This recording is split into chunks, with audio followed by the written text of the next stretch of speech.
Hello শিক্ষার্থী বন্ধুরা, আজকের ভিডিওতে তোমাদের সকলকে স্বাগত জানাই। তোমাদের ভালো রাখার চেষ্টায় আমি তোমাদের সঙ্গে রয়েছি সহকারী অধ্যাপক ডক্টর মন্টু বিশ্বাস।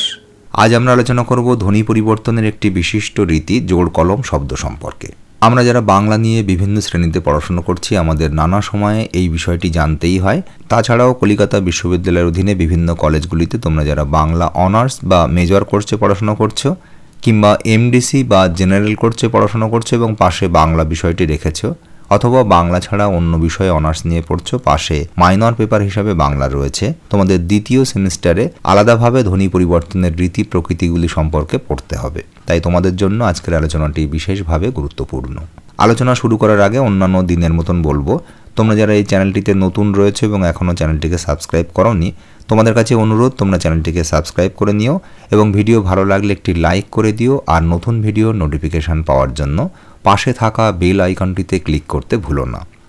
সেই সঙ্গে অন্যান্য বন্ধুবান্ধবীদের কাছে এই তথ্যগুলিকে পৌঁছে দেওয়ার জন্য তাদের সঙ্গে ভিডিওটি শেয়ার করার অনুরোধও রইল। চলো দেরি না করে আজকের আলোচনা শুরু করা যাক।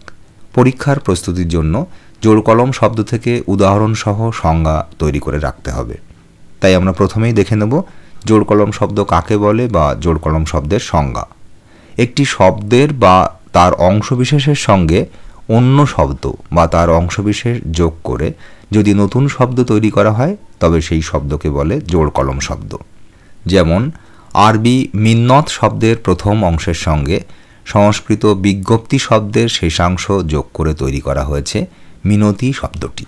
তেমনি বাংলা তফাৎ শব্দের সঙ্গে ইংরেজি ডিফারেন্স শব্দটি যুক্ত করে তৈরি করা হয়েছে তফারেন্স।